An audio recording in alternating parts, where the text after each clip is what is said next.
Welcome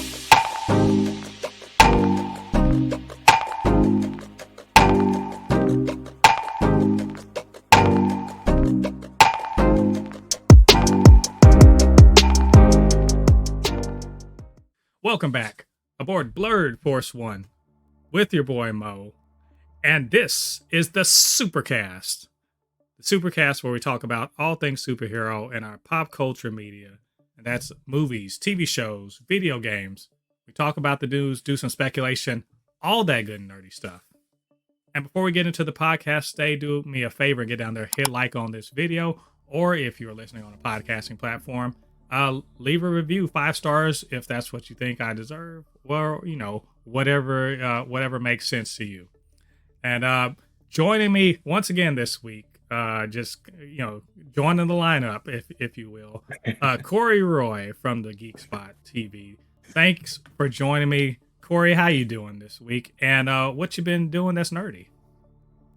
I've been doing good, man. And I'm glad to be back. Appreciate you having me back again. And, this week, I've done a couple things, I've been watching, catching up on, Echo that just recently came out. I've been online watching the PS5 version of, Spider-Man, the Miles Morales one. Mm-hmm.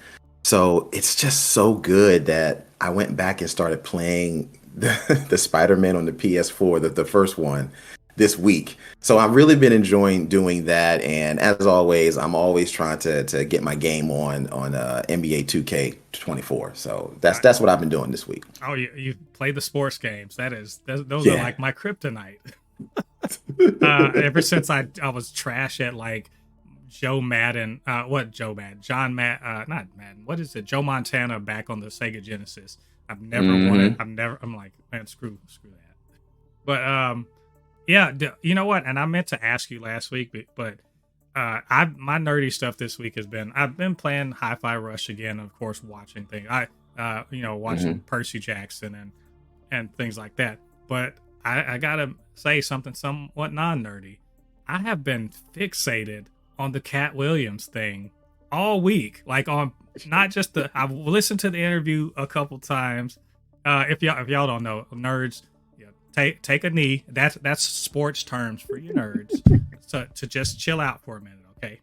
So take a knee. And so in Cat Williams, if you don't know, kind of blew up the internet, basically doing a tell-all interview, putting a bunch of famous comedians, black comedians on blast, just like going in. And it is fascinating. And I've been not just listening to it, listening to people reacting, listening to people who were name-checked react, listening to other comedians react. I'm so deep down that rabbit hole. YouTube must think that someone's taken over my account, because like they're recommending all sorts of shit that I never watch. So I know it came out earlier this or is it late last week? So I didn't mention it, but yeah, I don't know what have you been paying attention to that stuff? Oh my gosh, that's all I keep watching. I watch a clip, then I watch another clip and another clip, and then I wound up just watching the whole show. It was like as soon as the show started, it was word vomit from Cat. Immediately he was going in from beginning to end. It's entertaining. I was blown away, and I know Shannon Sharp is happy because it really boosted his channel, because he had like 14 million views in like 2 days. It was bananas. It was crazy. It's up over 40 million now. Whoa. Yeah. It's real. That's some shit, man. It's crazy shit. And other like peripheral channels or other people that like Willie D Live got Cat to come on after that, and he's like getting a big boost. And even people that don't even necessarily, they're just people that like comedians that were mentioned, or asked about it, and that's boosting. Yeah, it's like it's huge. Oh yeah, it's so like it is. Again, nerds, if you can get up off your knee now. We're gonna play with superheroes now, but yeah, this is a Supercast where we talk about all things superhero and pop culture and media. We are we're back in the game, so to speak. In Hollywood, there's all sorts of moving and shaking going on. The Creative Arts Emmys were handed out last week, and some genre stuff got recognized, like The Last of Us.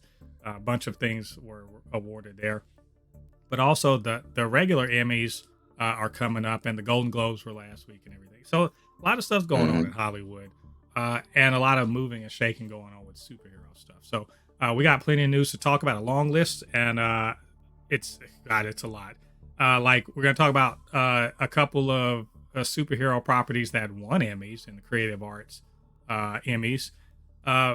Pedro Pascal exits a movie. Why would he do that? It may have something fantastic in the future. Marvel Netflix, it's got a real big boost in the eyes of Marvel fans, thanks to something that Disney Plus did. AC Bradley exits Marvel Studios. What does that mean for the future of What If? The What If writers talk about Captain Marvel and the Infinity Stones and why you should just stop thinking so hard about these things. Devery Jacobs of Echo and of What If talks about the fan criticism of native characters in the MCU. We got 3 frontrunners for the role of Supergirl. Who are they? And should you be excited for any of them? Secret Invasion got nominated for a People's Choice Award. And we ask, but why though? And Jonathan Majors did an interview. Was it a good idea? And what was it all about? And then finally, we are going to review Echo that just dropped this last week. What do we think about it? So big list of things to get through. So we're going to just dive into it. All right. So Corey, you ready, man? Yeah, man, I am ready. All right, well, let's do this. So real quick, the Creative Arts, the Golden Globes were last week, and who cares what happened there? Some people got some awards, yay, good for them. But the Golden Globes are kind of meaningless, I guess. But they are. They're kind of. It's like 12 people saying I saw a movie, I guess, and out of those 12 movies, some people are good, I guess. So we're not going to talk about the Golden Globes, but we will talk about the Creative Arts Emmys. So that's really, the Emmys are, I think they're coming up in a couple weeks, the main show. But I don't know if you know this, Corey. There's a shit ton of categories. I swear they have like a category for, best craft food services, on a set. It's ridiculous the number of things they have. Like, it's the best guy that hammered a nail in goes to Joe Smith. I'm like, wow, yeah, they give Emmys. Oh my gosh. Either way, but there are a lot. But I'm being facetious. That it's because there's a lot of TV and there's a lot of aspects to TV. So I get it. They don't want to boil everything down to a few things.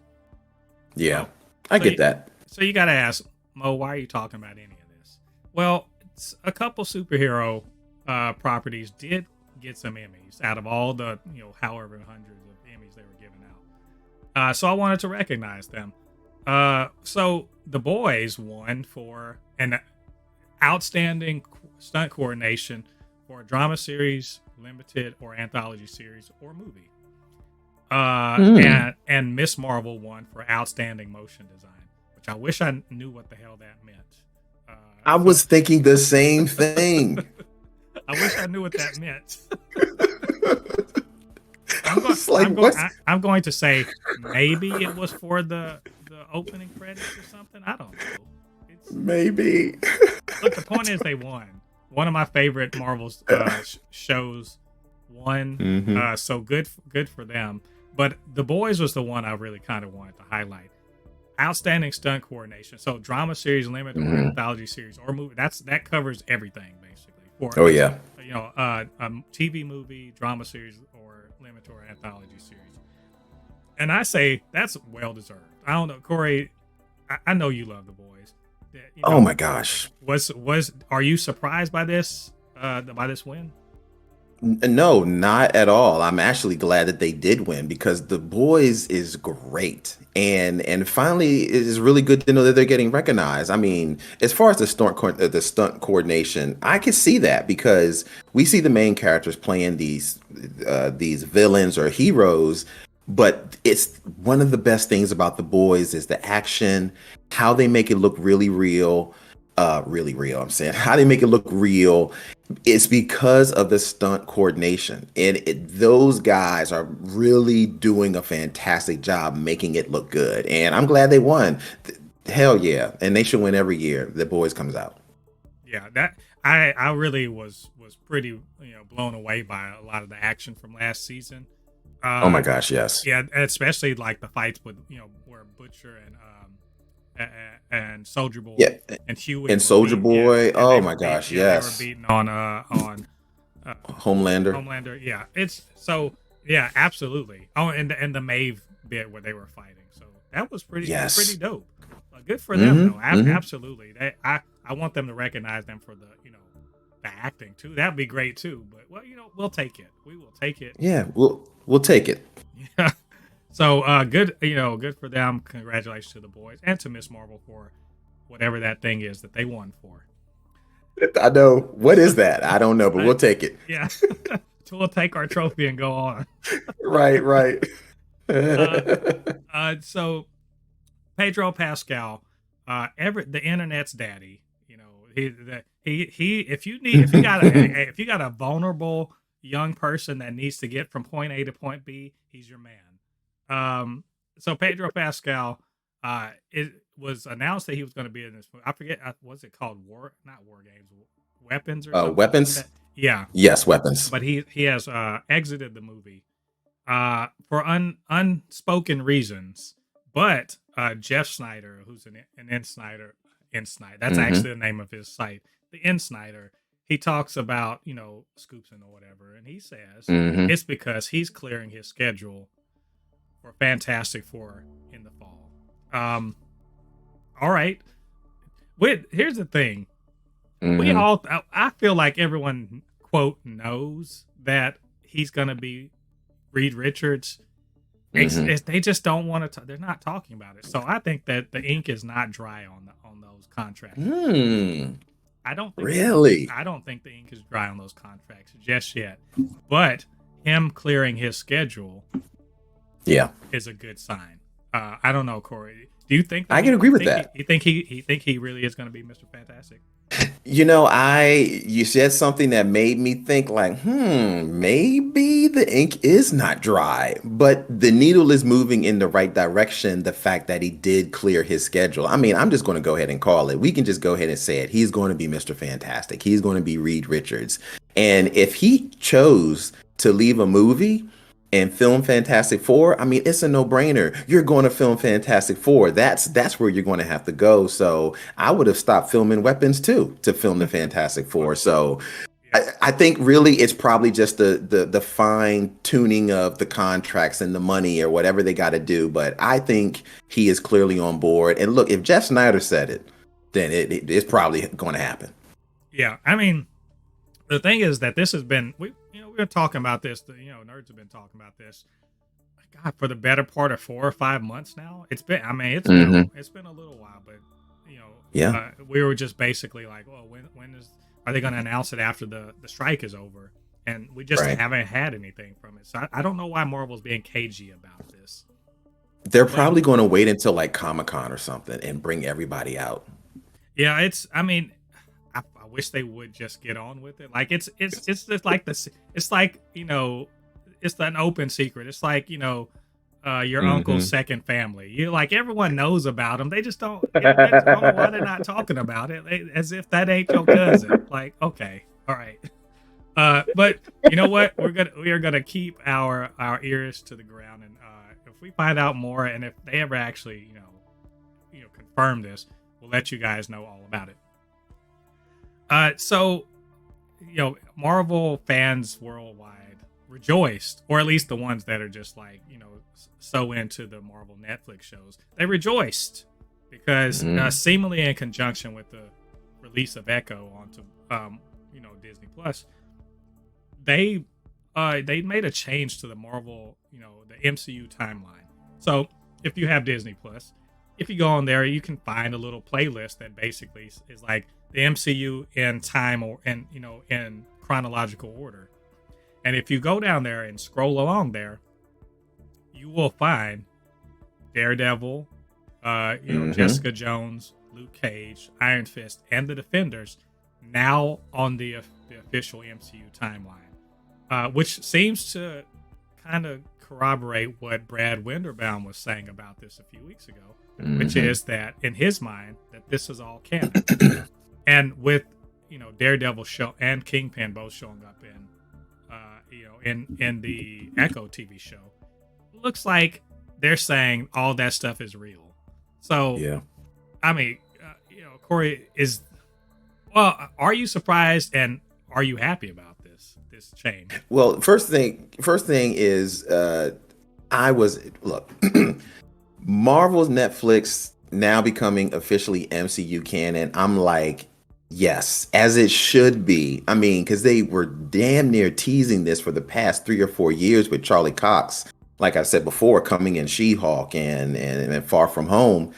And now with being in Echo, and we've seen Vincent D'Onofrio. So, and as you said, I did notice these series pop up on my Disney Plus, and I was like, wait a minute, did this officially happen? So I am really excited, and I couldn't have asked for anything better because look, there were some really great shows in this Netflix universe that they had of Marvel. I mean, Daredevil, all the seasons were great. Punisher was great. I like Jessica Jones. I like Luke Cage, the first half of the season. Luke Cage. I didn't like the second half of that first.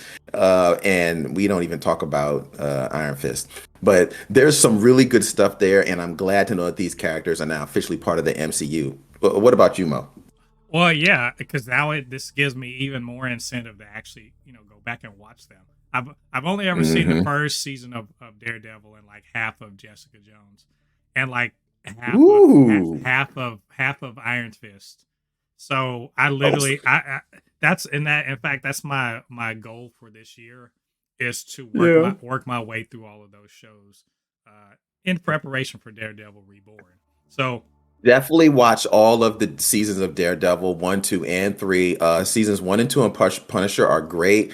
Forget about watching Iron Fist and watch Luke Cage. I'm a completionist. I'm a completionist. I will endure that in order to know. No, on the real, on the MCU, like I'm gonna go back and watch all the little shorts and everything. I'm not kidding. I will watch every bit of the MCU. I'm gonna go back and watch Agent Carter. Like I've got to watch it. Okay.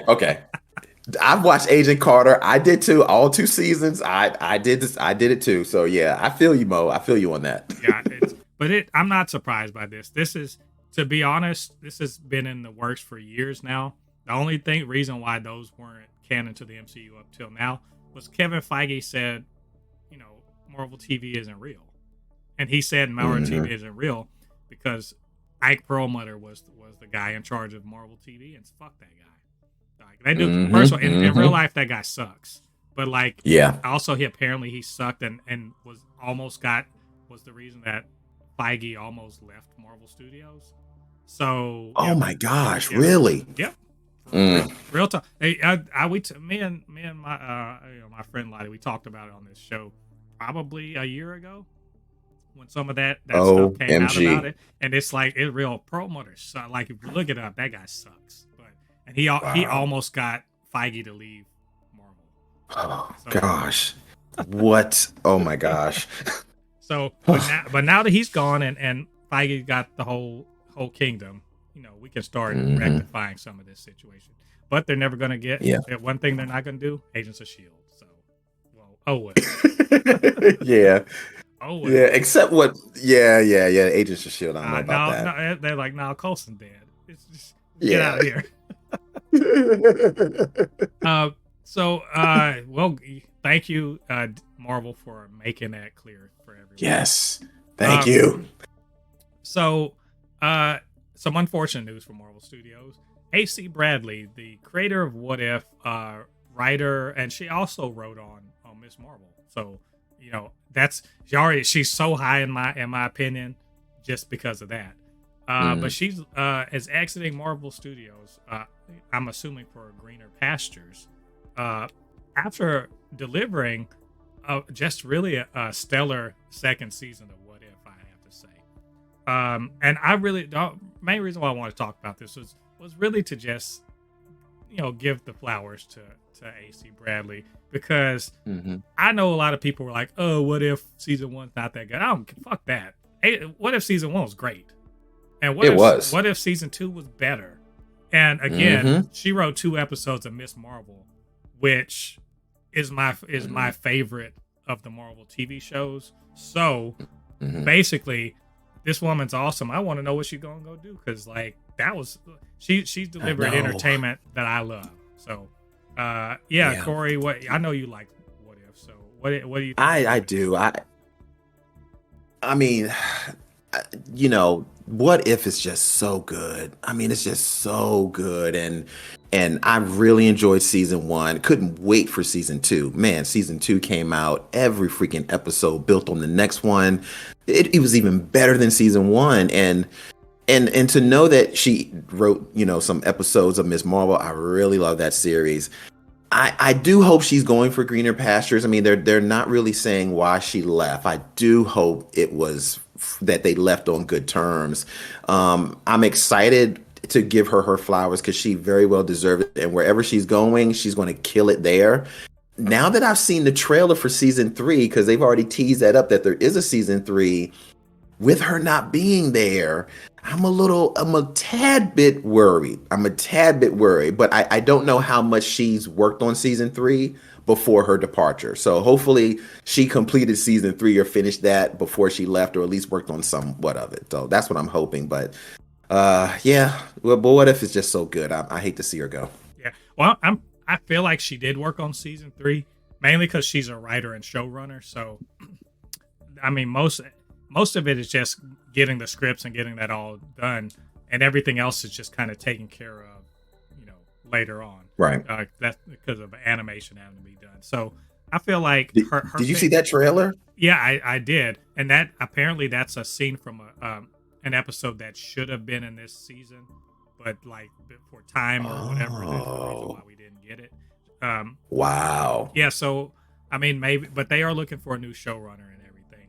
I think that even with her gone, she has set the tone. She's kind of laid out the way the show should be moving forward, and they clearly have a pretty talented room of writers working over there. As long as they can continue to like bring people who have that kind of, you know, they're what I call them canon nerds who essentially like, well, you know, if they can sit there and have talks about that and then, you know, flesh out some cool ass stories like they did in season 2, it should be good.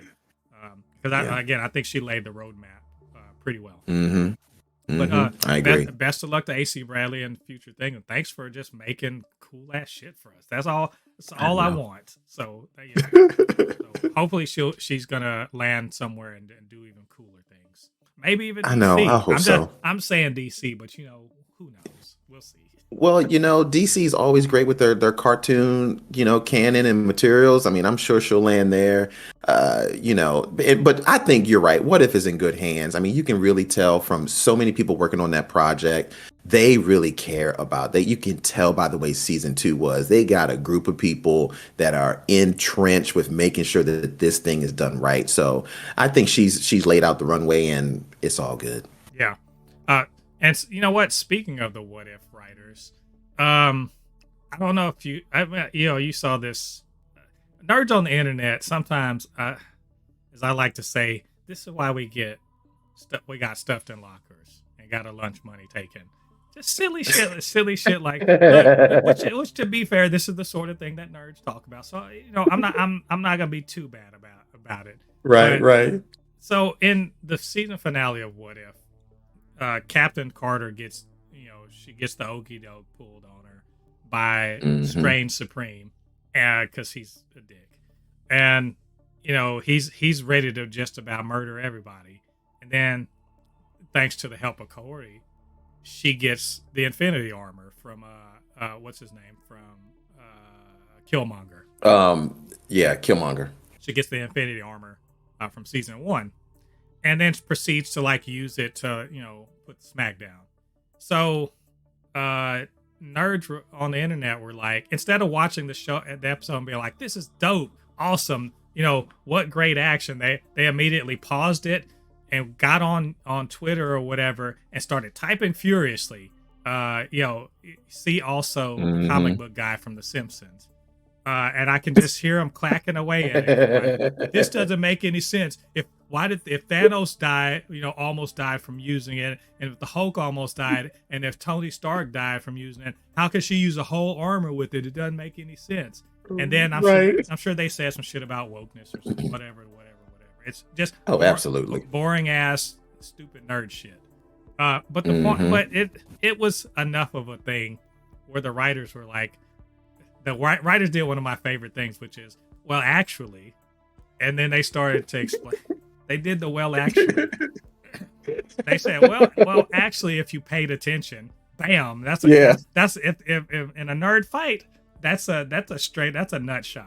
Like, you just got, but if you were paying attention, you would have noticed that Kahori, surrounded it with protective energy. And there was a blue. You can even see that when she uses the gems, and she only uses 1 or 2 at a time. When she uses the gem, there's a slight blue tint to it. That's Kahori's power protecting her from using the gems. Bam! That's a mic drop. That's a nerd mic drop. That's that it is. Why you might be saying, Mo? Why are you bringing this up? This is just silly internet shit. Because it's the internet, and if nerds can't sit here and nitpick each other to death, what's the internet even for besides porn? So, all right, you heard all this. Well, look, I was thinking the same thing. I was thinking the same thing, and when you said about the mic, when they were like, because that was one of the main things they said. Well, actually, they even said if you freeze frame and take a look, boy, if you talk about a nut shot, that's a major nut shot right there. They're telling you freeze frame it and take a look, you'll see. So it's funny. I mean, nerds always bringing up stuff like this. I mean, I do myself. Sometimes I'm like, oh, okay, this doesn't quite fit in the rules that you've created in this world here. So I get it, but sometimes it can get so nitpicking, and then people want to talk about the wokeness and the Mary Sue and all that kind of stuff, that how could she do this and Thanos can't. Look, man, y'all just stop tripping. Look, I thought the same thing for a minute too. I was wondering, like, damn, she just used all the Infinity Stones to just punch Doctor Strange in the face. It was all good. But I just was like, you know what? This looks freaking cool. I love it. I'm rolling with it, And I loved how her and Kahori were working together, trying to fight Dark Strange. I love that. And people just should love it too. And stop getting too nitpicking. Just love what they created for us, man. Just have fun with it. That's what I'm saying. Oh, have fun with it. Not when there's a woman having power that a guy doesn't have. How, good night. Like, you, again, nerds, that's why we got beat up and stuffed in the lockers. So, like, just stop. This be better than that. But I get it. That's what we do. We sit here and we look at these things. And it just so happens that the people who write this stuff are nerdy as shit too. And they pretty much were just like, yeah, well, you're just not a good enough nerd. That's why you don't understand. I was like, damn. Okay. All right. Shots fired. So, so true. There you go. Speaking of nerds on the internet, I'm going to go a lot harder on them on this one. Anti-woke shit is not just boring. It's intellectually dishonest. And it's a bunch of foolishness trying to disguise itself as, somehow being high-minded or smart or some shit like that. And so it leads real dumb people to say real dumb shit like this. Addressing this, Devery Jacobs was addressing criticism from quote fans about, she plays 2 native characters in the MCU. She's in Echo, but she's also plays is the voice actress for Kahori. which the best episode of What If season 2. I don't care what anyone says. So I agree. She was addressing the criticism, and I'm gonna read it straight up. I'm not gonna paraphrase. I'm just gonna read. This is from the Hollywood Reporter. There was also some viral comments that questioned if Echo was really needed after Kahori's breakout moment. So they're not talking about her character. They're talking about is Echo, mind you, existed in this in the MCU, not chronologically, but within our viewing chronology before Kahori. But is Echo really needed after Kahori? As having two Native American characters will be repetitive, despite the fact that two don't have similar backgrounds, and they really don't. One of them's Mohawk, one of them's Choctaw. So yeah. Racist much, you dummies. And said are among the very few diverse characters in the MCU. So Devery Jacobs, in response to that, said, would you go up to a white guy and say, this is the one perspective for a white story that is out there? Would somebody go and say that? That's egregious, that's insane that anybody would say that. Well, she continues, I don't even know if it's justifiable for an answer, but I'll give one anyway. I think that the story of Kahori and What If is astronomically different from that of Maya Lopez and Echo. I think one is talking about colonization and history and features Mohawk cultures and communities, the community that I come from. The other is about an anti-hero, kind of a villain, who is coming back to her Choctaw nation and to her family. And it's really a dark crime noir family drama. And so they're both individual stories that absolutely deserve to be told. Devery Jacobs being completely just like, she's rising above foolishness. And I commend her for that. And I have more to say on it, but I just kind of wanted your view on not only this so-called controversy, but also, the way she handled it. Yeah, I really applaud Devery Jacobs and how she handled it, because some people out there just be thinking and saying the dumbest things. I mean, the fact that can we have two Native American Marvel characters at the same time in the MCU? Hell yeah, we can. I mean, what kind of question is that? I'm glad that we have two Native American characters, and I'm glad that they're female. I mean, and her statement saying, would you go up to a white guy? And is this the only perspective for a white story out there? I mean, it just upsets me to know that they even had the audacity to even bring that up. I mean, it's just blows my mind sometimes where people go with stuff. I mean, there are multiple races, and why can't we have multiple superheroes at the same time? I mean, the fact that this just even brought up, it just blows my mind. And I really got to give a shout out to Devery Jacobs, the way she handled it, because I don't know if I could have answered that question that well. I'm like, fuck no, that's not a problem. What the hell is wrong with you? I mean, this is what I'm talking about this you ever hear people say I'm anti-woke. I'm an anti-woke crusader. I'm an anti-woke crusader because invariably anti-woke is just smokescreen for I'm a racist, homophobic, misogynistic piece of crap. That's my nuts shrivel up thinking about anybody that doesn't look like me ever getting any shine. Like it's bullshit. Right. And so yeah, I always go whenever I hear this bullshit. In fact, and then whenever someone just be like, as soon as you say woke in a bad way, I know what you about. So it's this fool. Oh, there can only one Native American's too much. It's too much anyway. Now you got to have two. I have to accommodate for real life. Oh no, there's literally. You know what? Go watch I was watching the Avengers, the little wrap around the scene where everyone comes together and it rotates around them. That really cool scene. Everyone loves that, right? Oh yeah. It's Lily White. Not one. There is no diversity there. I love that scene, by the way. I love the first Avengers. I love the original Avengers. Not Lily White. So this you're telling me, right? You're telling me it's all good to see their different perspectives, and not all of them are they're not the same white people. One of them's Russian, Yeah. One of them's from the 40s. Another one's a billion.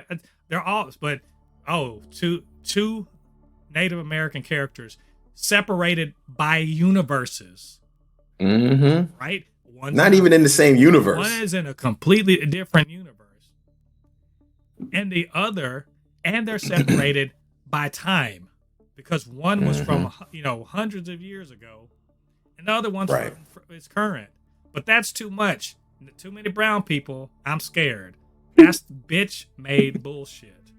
And I get so sick. I get so sick of shit like that we have to give any oxygen. Well, maybe we should give them more oxygen, because clearly they were deprived of it as babies in the womb. this shit thinking that they have. So I agree.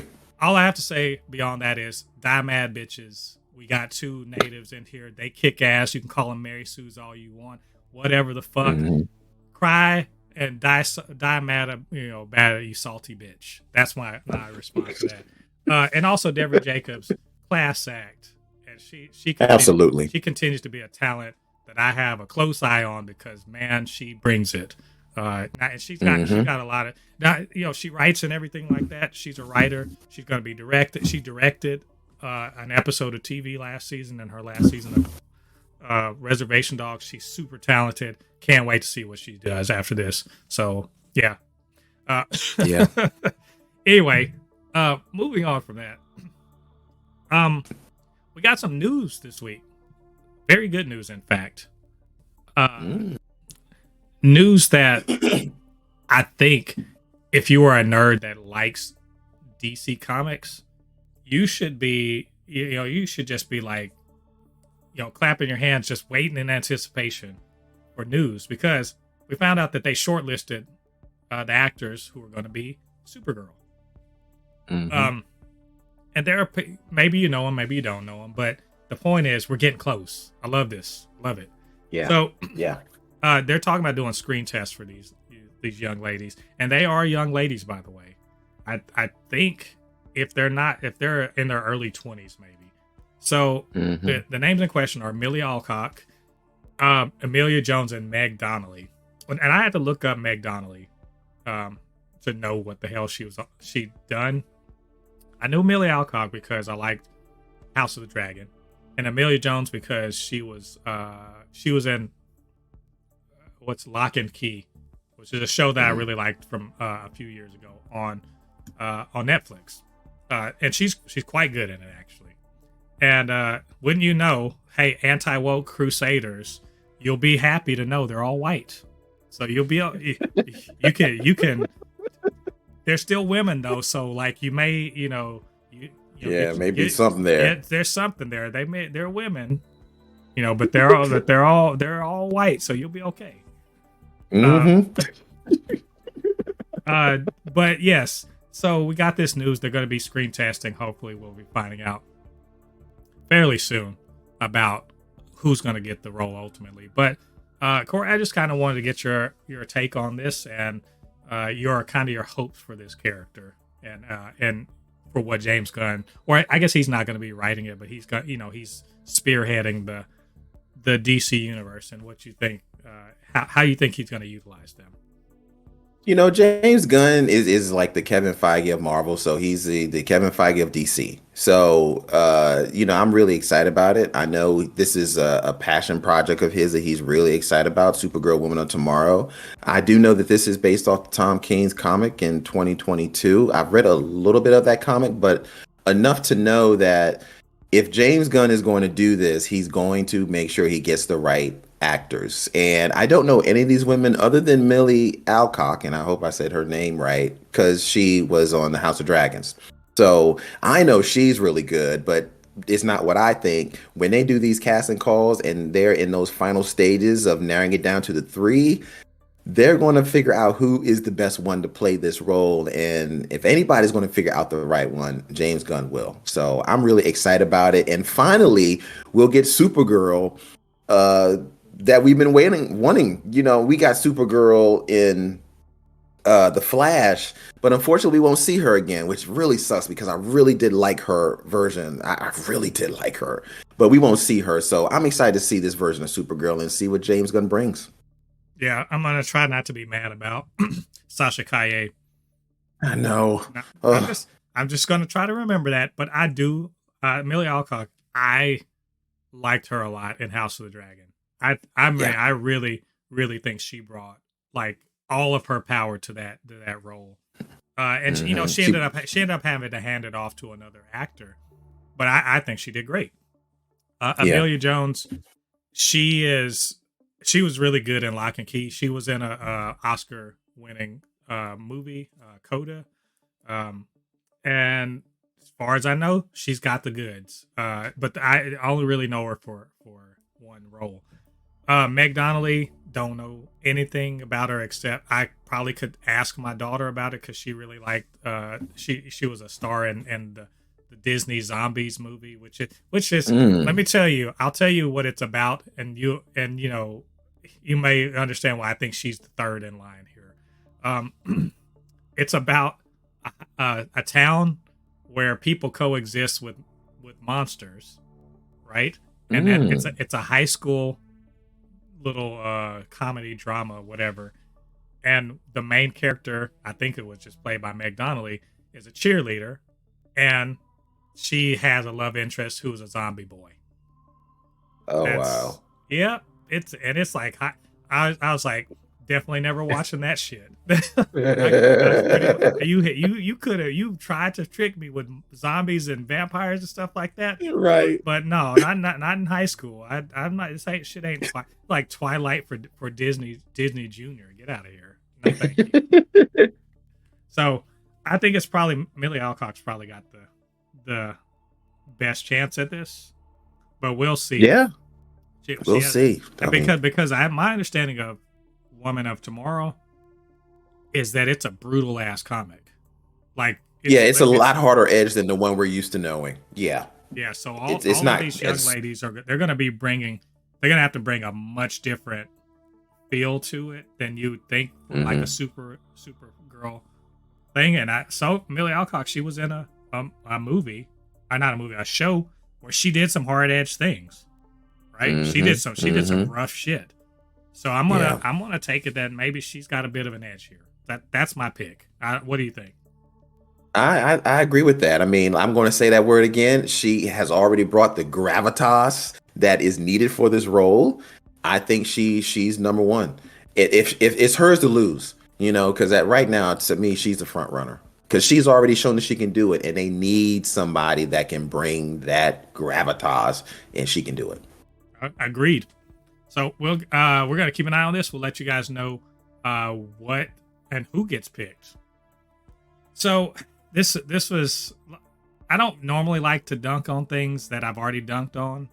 I don't normally like to revisit shit I don't like. But this is so egregious. This was such an egregious thing that came up in the news that I had to put it on. And that is, this is a reminder that you can't trust regular people to know anything. You just can't. So Secret Invasion got nominated for a People's Choice Award. And I just asked, but why? Like, did y'all watch this show? I'm trying to figure this out. Or did you say you saw Sam Jackson, you saw Marvel, and you're like, that's probably good, right? Because like, what the fuck? Why would people? These are regular people that are calling in and be like, I want this to be it. Who nominated this? Who are you? Stand up and be accounted for so I can know to never listen to you.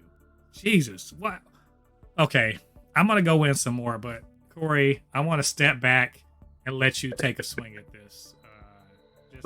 Look, Mo, man, let me tell you, when I found out about this, I was thinking the exact same thing. Why? And clearly, Marvel paid somebody off to get this nomination, or they had a lot of people on their staff call in from anonymous phone numbers to get this done, because this was the worst series ever.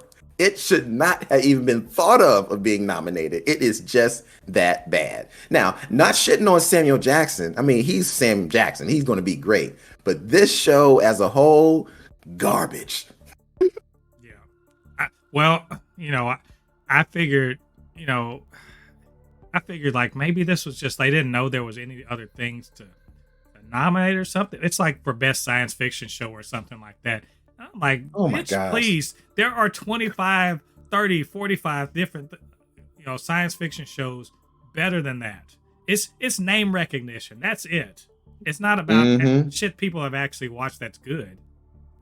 Shadow and Bone existed this last year. I can guarantee you that was better than fucking Secret Invasion. Secret Invasion. Anything is better. Secret Invasion. It pissed me off so much to have to be so anticipating that show, knowing the comics is based on, knowing it's going to be different, but being like, okay, cool. It's Sam Jackson. They got Olivia Colman, Oscar winner Olivia Colman. Oh, wait a minute. They, Ben Mendelsohn's coming back. Wait, they got Amelia Clark. Oh shit. Yes. They got Kingsley Ben-Adir. Ain't no way this bitch is gonna miss. They got too much talent in this. I forgot to check and see who the fuck was writing this thing, because I need to go back. I actually need to get their name so I'll know never to read or never to watch anything that they put their fucking hand to. God damn it. Yeah. This show is not anywhere near best anything. It's best waste of my fucking time last year. Like, agreed. God damn. Oh my God. And I'm with you 100%, man. 110%. It's so bad. So bad. And the fact that they had such a stellar cast and they dropped the ball so bad. Who the fuck did they hire to write this show? Because they clearly steered it wrong. Oh, God. It's just, I was already done with the show, like halfway through episode 2. But I was like, I got to finish it. Because I'm like, it might get better. And it didn't. It just didn't. It got worse. Yeah. To damn near by the end of it, I was like, this is the worst shit I've ever seen. Like, they shouldn't even have put it out, because Secret Invasion, the comics, is so good. It's so good. It's a great storyline, and they just shitted on it. You're right. This is not best nomination of anything. This is the best shit of the year. I honestly, before I finished reading the headline, I thought it was going to be nominated for a Razzie or some shit. I'd be like, exactly. Nope, it's nominated for a supposedly real award. Okay, all right. Oh my God. And now, oddly enough, I hope it wins, just to reinforce how bullshit the People's Choice Awards are. People, I've said it before and I'll say it again. People are like, you ever hear people say this? Oh, Marvel or DC or whoever, they need to start listening to the fans and give them what they want. No, the fuck they don't. Case in point, we don't know anything about how to make good shit. We're nominating crap like this. If people were good at making good TV and movies and stuff, that all of us that are talking about what Marvel should be doing, everything, and as a person giving my opinion right now, I still say, don't fucking listen to us. We don't know what we're talking about. If we could make good movie or TV, we would be in Hollywood making good movie and TV instead of talking about shit on the internet. All we can do is say whether we like something or didn't like something. Through that, because you know what, if you say, hey, you didn't like Secret Invasion, well, how would you fix it?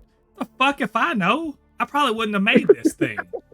To be perfectly honest, I wouldn't have made this the way they made it. I wouldn't have had the ideas that they had. I wouldn't have had half the ideas they had in this show. I almost wonder with Secret Invasion, were they getting through this and thinking to themselves, man, I don't know, this is not good. And like, did anybody even think that we're really fucking this up and we're not even halfway through? Because it's bad early on. It's not even like they're doing good and they drop the ball in the finale with closing it, like landing the plane. It's bad from takeoff, rocky air flight, crash landing. It's bad from the beginning. Fuck, yo. There are some things in it that I did like, but like this show, they really did try to fix it. The Marvel method fucked it, if I'm being honest, because it wasn't great from the start, and they thought they could fix it in post. and they ended up reshooting it. This is an expensive ass series because they went and did a shit ton of reshoots to try to fix it. So wow. So yeah, it is better than that it really was. tells you how bad it was. It's better than it was before. Let me say. Oh God. But oh God. I don't like to spend a lot of time dunking on things and saying how much I hate things. So this will be the last time that I want to talk about Secret Invasion, and other than in passing. But what the fuck, People's Choice Award? If they don't win, I'm gonna be mad. Mainly because I want people to not give a fuck about the People's Choice Award, because this is garbage. What a stupid nomination. Anyway, agreed. We'll let you guys know when they've won, and I promise I won't dunk on it more. Anyway, after all of that fun stuff, time for not so fun things. Hopefully, this will be the last time we talk about these things, for at least until a few years past, and this kind of blows over. So we got to talk about Jonathan Majors again, because he did an interview with ABC to try to clear the air or whatever after his conviction on 2 misdemeanors. I want to reinforce and reiterate that misdemeanor assault charges. Now you might be like, well, it's still assault. I get it, but misdemeanors exist for a reason, because they're minor charges, but not so minor that they didn't get this man fired. And I will also want to preface all of this before we start talking about it. We're 2 dudes talking about this on the internet. There's no estrogen around here. There's no female here. There's no female perspective. I get that. I understand that. So I'm gonna try to be even keeled about this whole conversation about Jonathan Majors. So he did an interview. I wrote a few questions down about this after having watched it. It was about 17 minutes. And I just want to ask, Corey, was this a good idea? Should he have done this? Should he have done this? Well, let me tell you, man. After everything that transpired, doing an interview is a PR move. But when you do an interview, you are rolling the dice. You're really rolling the dice. And I think in this interview, he did not roll a lucky 7. He did not roll a lucky 7, man. But I don't think he rolled crap. He didn't roll snake eyes either. I don't think so. No, he didn't roll snake eyes, but I don't think it helped him the way that he thought. I thought he was going to come out. I thought, at least for me, I feel that he thought he was probably going to come out a lot better. I think it's good that he did the interview. That one question when she asks him how did she get the fractured finger and the cut behind the ear, and he says, I wish I knew. Thought that was bad. I was like, man, come on, brother. You got to come with a better statement than that. Like, how did she get that fractured finger and that cut behind her ear? What's the answer? Like, his PR people coached him on this. Of course they're going to ask that. Oh, absolutely. There ain't no good answer to that. The good answer to that. If you know the good answer to when did you stop beating your wife, let me know what that is, because it's a leading question. I don't even want to say leading. It's a reasonable question, but why would you ask someone who maintains they didn't do it where they got it from? The fuck, bitch! I literally said I didn't do it. What do you think? Yeah, something else happened that I'm not aware of. Like, it's a question. It's a leading question, but this what do you think? I don't think it was a good idea to do this. I don't think he misrepresented himself either. But the problem he has is twofold. One, you're guilty until proven innocent. So, and that's something he faced in the court. It was a jury trial. So he faced that in the jury trial, and he faced that in the public opinion. Guilty until proven innocent. So yeah, it's really hard. You think it's hard to be proven not guilty? It's even harder to be proven innocent. So he was he was never gonna win this anyway. The other thing is, ABC, boy, they set this interview up very beautifully to make it even harder. This was not this interviewer. She was being, quote, fair, but she was not a friendly interviewer. And I also noticed, out of all of the correspondents, out of everyone who could have done this interview, who does the interview? Look who a light-skinned sister. So you already know. You already know he behind that. He ain't just behind the 8-ball. The 8-ball is ready to go into the damn into the cup. And the cue ball is right up on it. He is right. If he can't, he's gonna have to do the trickiest of trick shots. I'm just saying, like I looked at the way everything was set up. And I was like, "You're right. I was like, damn, they brought a black woman in, so you can't be like, oh, racism. You can't say that. Right. You can't say there's a sister, so you got to be extra on your best behavior. And it was you notice, not a male interviewer, female interviewer. It's this shit. Look. He was set up. It was tough. I know a fucking setup when I see a setup. He should have taken his ass on Steve Harvey or something. Yeah, you right, yo. Go talk to Stephen A. Smith. Go talk to anybody else. But nope. And to be fair to him, he went into the lion's den, and I don't think he misrepresented himself. The problem is, I just also don't think that he's kind of like, he's kind of like the polarizing. Either you believe him or you don't. You believe him or you don't. There's no middle ground on this. If I've seen on the internet, you're all the way against him or you're all the way for him, and I'm sort of in the whole. Look, I get it, but like, you just like, dude, you should have just played and been done with it instead of going to this fucking trial. But anyway, I'm sorry, I've been talking a lot. Yeah, it's so. Nah, you good. You good. As I said, like I was just paying, and it was hard for me to watch the interview because it's even worse because he's not an athlete. He's not Bill Gates or not Bill Gates, but he's not like. He's not just like a regular guy. He's an actor. Yeah, motherfucker. Nothing you do on this interview is gonna make you look better because people are like, he's an actor. He could just act his way through. I'm like, God. Yeah. For the rest of your life. It was just that way with Amber Heard when she was on trial with Johnny Depp, and when she was crying on top of everybody was like, she's acting, which she probably was, but yeah, you're an actor. So when he had those tears in the interview again, I said I don't think he misrepresented. He seemed like he was being forthright and all the other stuff. It didn't sound like he was saying anything weird. Yeah, people were like, "Oh, why is he pause so much for?" I don't know. Maybe you want to like gather your thoughts instead of just talking out the fucking side of your ass like most people do. Like stop and think before you talk. But yeah.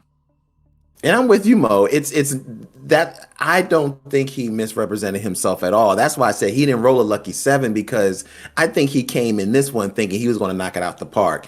But the way he came into this one, I mean, you're right. He had everything lined up against him, and it's hard to. It's almost like in a football game, and you're trying to run for the touchdown, and you're on the 50-yard line, and you got to get into the end zone, but your line is shitty. Nobody wants to block for you. I mean, like, everything goes wrong. You are fighting an uphill battle to get into the end zone, and for some reason, his team or PR people did not set him up to be on the goal line, so he didn't have to work so hard to get into the end zone. That's the way I felt with this interview. It didn't hurt him, but it damn sure won't set up good. Like I just don't think that he really did himself any favors, and I kind of think it hurt him a little more than it helped him. I don't think it demolished him, but I think it did hurt a little bit, because you're right. You're guilty until proven innocent, and I don't think he moved the needle towards the innocent category in this interview at all. Yeah, well, if anything, I think that he said the right things to like really kind of bolster his support or strengthen his support among people who do support him and who are just like they don't believe. I agree with that. I think that he said the right things to sort of kind of keep that support. Which to his credit, I mean, it's not he didn't say anything wrong. But and again, ABC being real sneaky. They know what they're doing. They knew. They are running a certain narrative on this. So, but they had the sister with cold-blooded asked like, "You think this is about race?" And he was like, "Yeah, this is about race. What the fuck you think?" And he asked a good question that I think is relevant, which is reverse the roles. You think I'm not gonna get shot by the police? And I was like, I mean, that was a good point. So he invoked Black Lives Matter into this bitch. Like, look. He had some good relevant points. He has some good points that will be completely ignored by people that are just like, nope, you did it. It's gonna right. And so, he brings up some good points about that it she didn't get charged with anything, even though it's pretty clear on camera, exactly, and pretty clear on camera and from the testimony of the driver that she jumped on him. But that's just that, as I like to tell people who cry about these things, that's just the double standard you got to live with. Trust me, it's better to have that shitty double standard and be a guy than to have all the fucking double standards that come with being a woman. So like, just take that and stop crying about it. That's the way shit is gonna go down. So my other questions about this were: is he done in Hollywood? This is a two-part question, because is he done in Hollywood, and related to that, is he going to get, or is he getting, or going to get different treatment because he's black? That's great. We are like anti-woke people. I know y'all are like, of course you're going to bring up race. Well, yeah, motherfucking, it's real. Well, let's be clear. Robert Downey Jr. accused of literally went to fucking, did he go to prison or jail? Motherfucker he did some time. He did some real fucking shit, and y'all love him as Iron Man. Y'all love the fuck out of Robert Downey Jr. now. There have been some real cases of real shit being done, way worse than this, way worse than fending off a woman jumping on you because you got texted by your side piece. Way worse. Yes. But anyway, do you think he's getting different treatment? So with your first question, is he done in Hollywood? Do I think he's done in Hollywood? Look, he's a great actor. So he's going to recover because he's a great actor, but it may be a while before he gets another gig. I mean, it may be a while before he gets another gig. And let's be real. I mean, and is he being treated different? Yes, he is. I mean, the outcome of the trial, it's no secret. A person of color gets treated differently. And in this situation, let's be real, a person of color dating a white female, a white woman, is really going to get treated differently. And he's a male. So in this type of relationship, he's got a lot of the deck stacked against him. And he has to realize that this is just the real world. He is going to get treated differently, and he can't have rose-colored glasses on, thinking he's just going to go into these scenarios like, oh, well, I shouldn't be treated differently. Brother, you are going to be treated differently. And the fact that he was involved in a relationship with a white woman, this deck was already stacked against him going into this trial. I mean, that's for real. And is he going to be treated differently in Hollywood because of it? Very well, possibly. And I believe so, because you're right. Robert Downey Jr., he was really fucking up for a long time. But look at him now. They still gave him opportunities to act even when he was fucking up.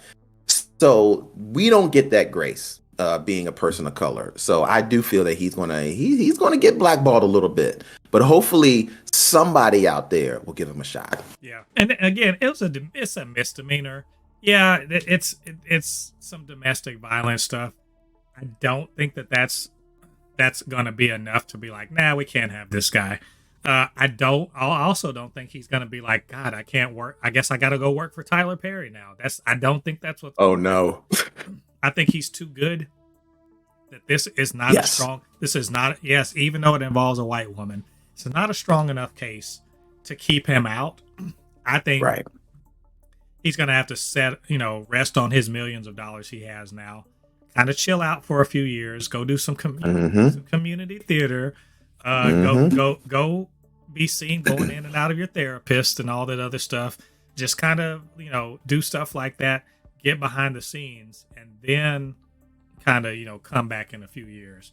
And but I agree. I think probably his days of being a headlining franchise tent poles are probably going to pass him by until he's in his 40s, probably. Yeah. Yeah. Which is, I mean, Which sucks. yeah, he's gonna be in actor jail. So, Yeah. but It does suck because he was such a promising actor. I mean, he's fantastic. This guy is great. I mean, and he had everything lined. I mean, who would have ever thought I mean, he literally had Disney in the palm of his hands. I mean, and he just dropped the ball in such a bad way. Pull the bag so hard. He fumbled it right on the goal line too. Like Yeah. you got sloppy. He got sloppy. So he's just going to have to eat this, for a couple of years, maybe even 3-4 years. And I think, like I said, he will recover, but will he be that marquee guy? I don't know. I don't know if he'll be that again. Yeah, and he said something very, very insightful, and it's going to be true. I guarantee you. This is going to follow him. He said it's basically now that there's this conviction, it's going to be like it was written on his birth certificate. And I'm like, it's real for the rest of your life. That's real. Every time you get in something, they're going to be like, how dare you have this woman abuser? That's going to be his badge. So yeah, it's going to be the scarlet letter he's going to have to ride for the rest of his life. Yeah. Well, I think maybe one good thing for him to do would just kind of reorient his thinking, like get all of this high-minded, grandiose ambitions, maybe tone them down a bit, or at least if you have grandiose ambitions, maybe don't talk about it so much. I'm just saying, like, look, don't be saying MLK in the same sentence as your name, unless you said I read about MLK. That's about it. You can't be saying you can't be saying like, oh, I'm trying to be on that level. No one that's trying, no one that says they're trying to be on that level, gets that level. I'm just saying, like Kanye wants to talk about shit like that. That motherfucker is not on that level. He wants to think he's there. Being rich and famous is not the same as being impactful. That's all I'm saying. So anyway, man, that's good point. But you know what? Good luck to Jonathan Majors. I remain a fan of his work. I think that this is recoverable. I think that he is not beyond hope, and I think we'll see him soon. Well, soonish, a few years from now. So we'll see. We're going to keep an eye on his career, and if it crosses over to the superhero, space, we will let you guys know what he's up to. So that's all of our news for this week. I'm sure we missed something. I don't see how the hell we missed anything with all this stuff we're talking about, but maybe we did. Or, you agree with us, disagree with us, just have something to say. Do us a favor, get down there, hit the comments section, leave your thoughts there. Of course, you can always hit me up, supernotfunnyshow@gmail.com. It's blurred_force1 on Instagram, on Threads. And it's still super not funny show on TikTok until I change it. So let me know what you think there. So for the last bit of this show, I want us to do a review of Echo. Echo, it's a long gestating Marvel property. It's going to be one of the only things that Marvel puts out in 2024. It should have came out last year, honestly. But scheduling and you can't blame the strike. It's been done, so they've just been working it to get it ready. But it's the first Marvel thing for 2024. It is featuring a character that spun off of the Hawkeye TV show, Maya Lopez, who is she's Native American, she is deaf, and she's an amputee, so she's got a prosthetic leg. She's just like the trifecta of a minority. And so this kind of follows on after the events of Hawkeye, where we saw at the end of it, she apparently killed Wilson Fisk and is on the run. And it's all about her returning to her hometown, how she came to be the person she is, and how her past catches up with her.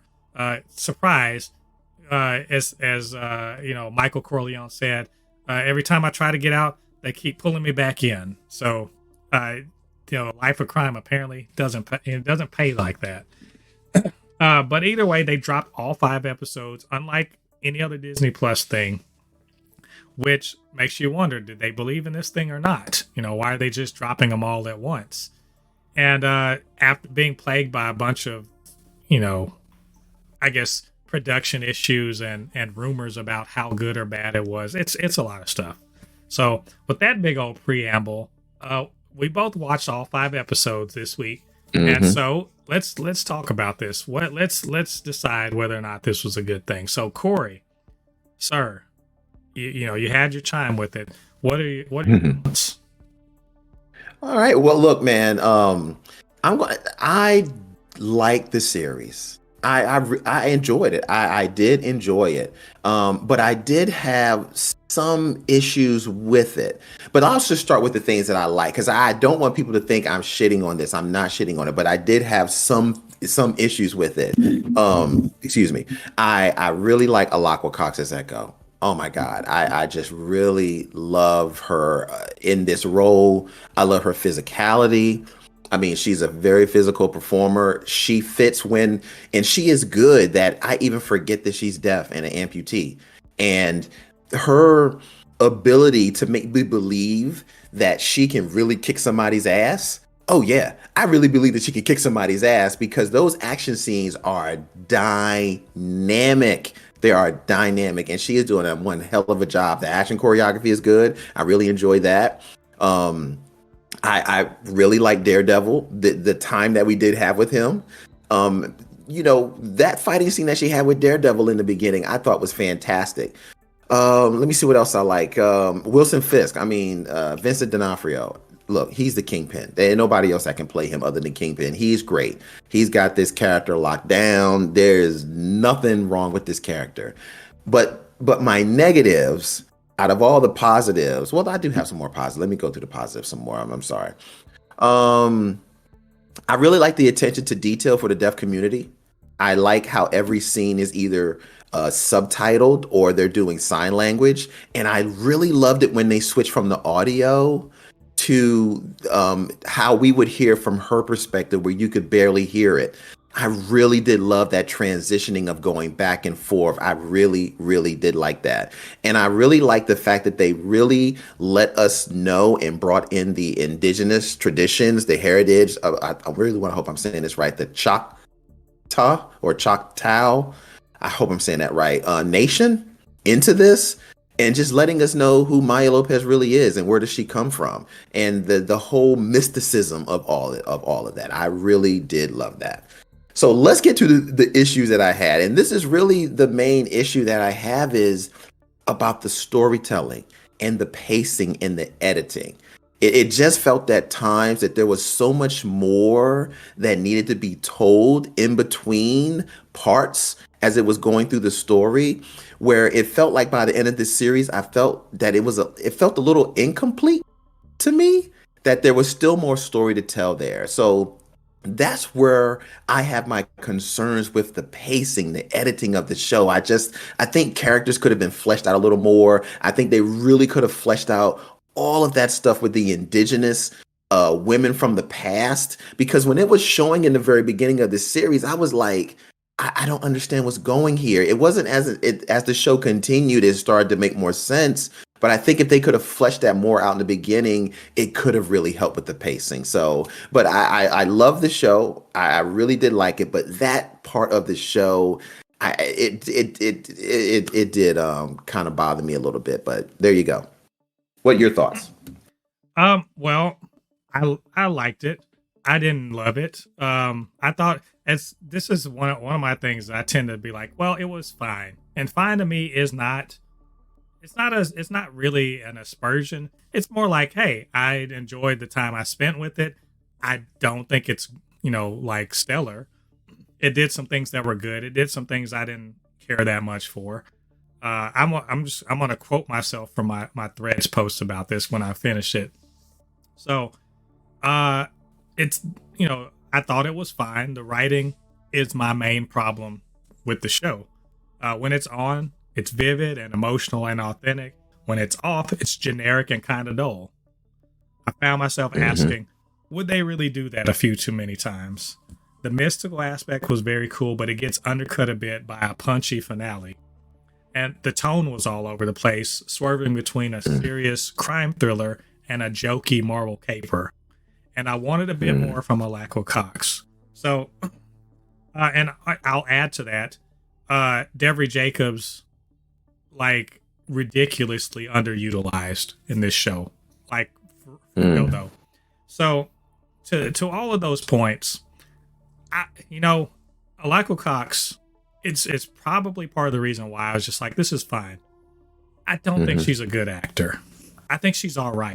I don't think she's look.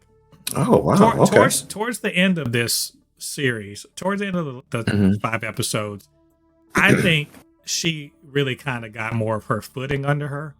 But there's an awful lot of reaction shots on her where she's not doing anything, where she's just like kind of listening like intently, but she's not. There's no expression. There's just like the most she gets is like she widens her eyes as or something like that. And I get it. She's signing and she's paying attention. I get that. I'm not the signing part. Someone tried to like disagree with me about that when I said like I didn't think she was doing very good. They're like, she's signing. I was like, I get it. She's signing. So is everybody else in this show. Almost everybody else is signing and talking at the same time, and they're more expressive when they're doing it. Even the woman who played her mom was more expressive when they were doing it. So this is her first acting gig. I get it. So I'm not completely punching down on her. I'm just saying I wanted more out of her. This is a show about she's trying to figure herself out. She's learned some things about the past that have put some of her actions and some of the actions of Wilson Fisk into a different light. She's mad about people not, she's been gone for 20 years. She's mad about people not trying to check up on her. She's mad that her dad's dead. There's all these things that are swirling around in her head, and she's going back to her hometown where she doesn't want to see some of the most important people in her life for various reasons. I feel like there's more emoting needing to be done, than we see. Now, I'll say this. In the action sequences, she's fucking awesome. Like, dude, that fight between her and Daredevil was dope. That fight, the lead up to when she starts fighting him, when she's kicking ass, is dope. Every other time when she's fighting people fighting in the skating rink, awesome. And sometimes, depending on what the emotion is, she's actually able to deliver that too. I just think that in some of the more intimate emotional moments, her face and body language isn't there for what should be going on. But she does better later on. So that's part of what I didn't quite like so much about it. I also, again, the writing, I was sometimes asking, I was like, okay, this is a thing that's happening. What's the tone here? Why, they introduced Biscuits, her cousin, and he could have been an Ant-Man. He could have been a character in Ant-Man. Yeah. But then she is like dead ass serious. Right? And all of the stuff that's happening in there is dead ass serious. Then there's there are bad guy characters, and they are generic as fuck. There are situations that are super generic.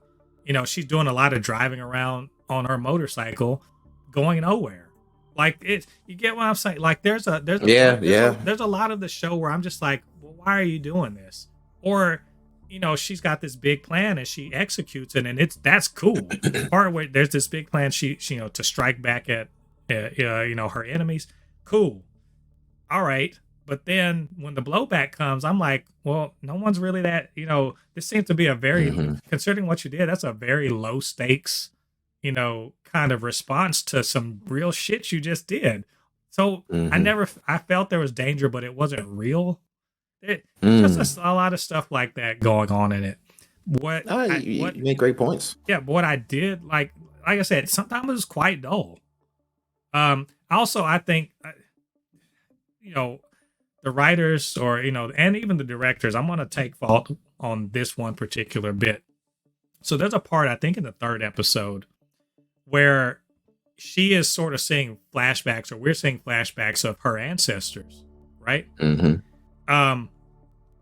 it's done in kind of an old timey, like silent era, film. And I'm like, bitch, so y'all took that from Lovecraft Country. Okay, I guess. That's what we doing. My gosh. And Lovecraft Country did it better. That's right. So I watched that and I was like, y'all took the, and I'm not saying that's like exclusive to Lovecraft Country, but if you're gonna do something like that, it's gotta be better. Like that whole sequence was not interesting to me. Like I was just like, why do it this way? Why not just do a straight up, just flashback? That's a little, less like silent movie and more like actual shit that happened. Okay, so, and also the finale annoyed me. Like I liked it, but it's annoyed me because I was just like, oh, we're doing a Marvel ending again. Like you motherfuckers can't just not do a Marvel ending. Why I don't understand why it has to be like that. Where we're gonna power up and punch up. Okay, it wasn't necessary. And it sounds like I'm really shitting on this show. These are just things that I didn't think were that good. But there was a lot of things. I guess one more thing, but this is also part of a good thing too. The dearth of native actors, at least in the eyes of casting directors, is ridiculous. And it's something that needs to be fixed. I tell you, if you've watched any movie, TV show, whatever in the last 10 years that feature native people, particularly, you saw the same people over and over again. If you watch Reservation Dogs, the same people you saw in Reservation Dogs are in this show. Like literally like 5 or 6 people are from that show, which I love because I love all them as actors. But come on, like they cannot be the only people that you can call up for these things. That said, I agree with you about the authentic, representation. Good on the Choctaw Nation for they stepped up and they were a part, intimate part of this production. I can see that. That's cool, and I liked seeing it. I like the family aspects. I thought Graham Greene was cool as Scully, but super underutilized. Devery Jacobs, super underutilized. And every scene she's in, she's awesome. She's great. And beyond that, and the whole, like, they actually got a tear out of me in this show with her talking to her grandmother, finally talking to her grandmother. But I was trying to think the other thing. I did like Vincent D'Onofrio a lot in this. I thought he was really good, figuring out the whole, and I think that he helped elevate Alako Cox, her performance together. I just really wish that they did 2 or 3 more passes on the story and got the scripts better, and just made me feel a little more like this was a necessary show, as opposed to this is nice. It's cool that y'all showed us all this, and you're clearly setting something else up. But beyond, like, and also I forgot one other thing I really liked. The mystical aspect was cool too. I just don't know where they're going with this. I guess that may be my issue. So overall, and that was a long-winded way of saying I thought it was all right. I'm glad I watched it. Don't know that I'll be revisiting it anytime soon, and I do really want to see all these characters again. So, there you go. Do you want to talk? Well, yeah. Do you want to talk spoilers from this point Yeah. I mean, so I'm just echoing everything you did. I think you hitting on every point that I didn't like in this. I mean, I will I watch this again? Look, it's nowhere near as bad as Secret Invasion. Is it one of the best Marvel series we've ever had? No, but I think the needle is moving in the right direction as far as turning the corner. But there definitely are a lot of things that they could have done. So that's what I was talking about with the pacing, the writing, and the editing. When you were talking about that, it felt like they were jumping from scene to scenes, and there was just where was she riding her bicycle and certain. That's the part of like there was no connecting the dots. It just was no connective tissue on where things were going. It was like boom, we were in this scene, then boom, we were in this scene, and then boom, we were in this scene. It's like okay, I don't understand how all this is tying together. So yeah, I mean, but yeah, we can talk spoiler. We can get into spoiler talk because we'll wind up talking more about spoilers. Yeah. I because everything that you like about it, I like, and everything you don't like is exactly the stuff that I don't like. I mean, you like spot the on. lack of Cox. I mean, I don't dislike her. Yeah. What kind of blows me about it is she looks so great as the character. Like every time I see her, just like walking around, she looks great as the character and that little Yeah. purple thing. And I just wish I think she needs to like have not in I don't want to call it an acting class. She needs a coach to just really get Well, in there and help her sell it. when you talked about that part of it, this is what I took from it. I took that the reason why she had that lack of emotion was because she was hardened from her dad dying and her family leaving her and never reaching out, and Fisk raising her to harness that rage. That's what I took all of that kind of stoic, real, the lack of emotion. That's what I took from it. So when you're seeing it as she needs to emote more, I felt that her lack of emotion was showing that she became hardened, and her finally talking to her mother and really help open up that emotion. So what I'm hoping to see is further after this, see some emotion from her. Now we don't see more emotion from her after this, and I'm gonna be like, yeah, she need to go to an acting class or two. Yeah, I mean, I can see it from that perspective. I feel like I just need a little. The main reason is because when you're an actor, it's your voice, it's your movement, it's your body language, it's your face. Yeah. All of those things turn in a performance, and and this isn't. And I'm not trying to be unfair to her. She doesn't have the voice aspect of it, which is cool because then the movement and the the way she looks, just the way she cocks her head, all that stuff means something, right? Yeah. Even the way True. the way she signs, if she signs more aggressively, means something. So she just gotta communicate a little better. That's what I'm trying to say. Anyway, those are our complete thoughts on Echo. I'm assuming the only season of Echo we'll ever get. But what did you guys think about it? What did you think about what we had to say? Get down to the comment section, leave your thoughts there. Of course, you can always hit me up, superNotFunnyShow@gmail.com. It's blurred_force1 on Instagram and on Threads, and still Super Not Funny Show on TikTok. And while you're down there, do me a favor, hit like on this video, subscribe to the channel, hit that notification bell, all that good stuff. Helps to grow this channel, helps more people to see videos just like this one. And if you're on a podcasting platform, you know what to do. Go over there, give me a 5-star review or whatever number of stars you think this deserves. And once again, can't do this show by myself. Corey came in and just slayed it this week, and I really appreciate that. So Corey, where can they reach you on the internet? I just like to say thank you, Mo, man. I really appreciate you having me here on the show. It's great, man, to really just have this escapism and just nerd out and geek out with you. You guys can find me all over the interwebs. You can find me on my YouTube page at the Geek Spot. You can type in the Geek Spot TV _ and it will pop up there. Or you can find me all over the interwebs at Corey Roy _ I'm on Instagram and I'm on TikTok at Corey Roy _ So yeah, you can find me at those platforms. And this has been great as always. Thank you so much, Mo. And everybody, as I said before, please like this video, share this video, and subscribe to this channel. It's freaking awesome. Thank you so much for that. And again, for just coming in and nerding out with me about all of this good stuff. It's been a good time. And this has been episode 135 of the Supercast. And oh man, so much to talk about coming this coming week. We're anticipating the first, I guess, superhero movie of the year. It's coming up in a few weeks in Madam Web. And of course, we're going to talk about more of the goings on in Hollywood as we get ready for this smaller superhero year, but hopefully higher quality. But I don't know, Corey. I don't know if that's going to be true.